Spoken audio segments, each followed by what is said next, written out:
Every day there's a headline about a new breach, except this one is bigger than the previous one. Yet there are claims that legacy infrastructure was doing exactly what it was supposed to do. Firewalls, IDSs, IPS, network behavior and anomaly detection tools, and SIMs, which constitute the legacy infrastructure, suffer from operating on static models, not being adaptive, not learning from as threats morph, and in the best case, looking at data that's siloed and incomplete, or in the worst case, looking at data that's just inaccurate. Look for a solution or system that can take a holistic view across everything on your network, can learn as threats morph, and can deliver insight from the vast amount of data that are coming through your network. This is what will enable you to detect quickly and completely, diagnose accurately, and remediate rapidly. Organizations are overwhelmed with the vast amount of available data in their environment. Knowing what to analyze for the best ROI is a challenge.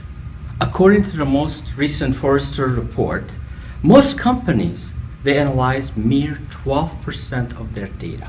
That's only 12% of the vast amount of data they collect. To uncover the most relevant and useful insight set of data, organization must scale to be able to absorb that data, ingest it, and build solutions to handle this large volume of information. The challenge they're faced with on how to manage these massive volume of data and information. Ability to manage these data and analyze only the most relevant things to their business, and the useful data will allow them an insight you need to resolve any threat faster.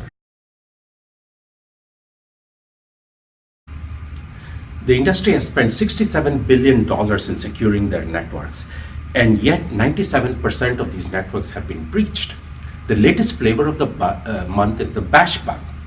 Here, the attacker uses a vulnerability in the bone shell to attach their malware to an environment variable such that that malware is executed when the shell is invoked. If you look at the chronology of the attack, all the steps leading up to this attack are very familiar. Firstly, the attacker gains access to the network through social re-engineering. Secondly, the attacker escalates their privileges so that they can access this vulnerability. Thirdly, the attacker finds the resource they're looking for and extracts it from the network. The existing signature-based perimeter and endpoint defenses are powerless to stop this kind of attack. So what are we to do about it?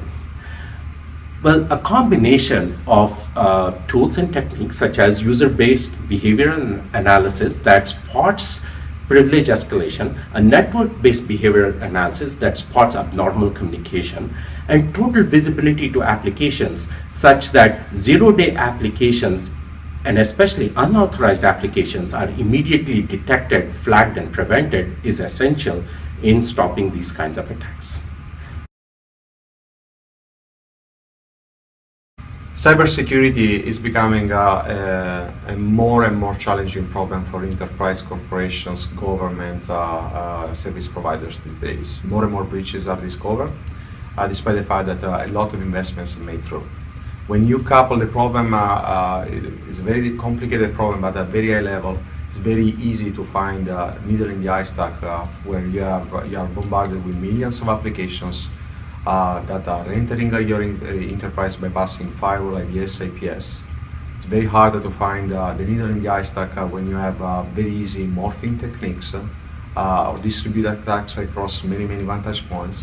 It's very easy, to bypass the enterprise, when you change patterns. So all the technology, firewall, IDS, IPS, network behavior anomaly detection, are simply ineffective as of today, and new technologies needed. Information security landscape had changed tremendously over the last few years. We have gone from a few pranksters trying to crash your machine to political and criminal actors that could inflict heavy reputational and financial damage on your company.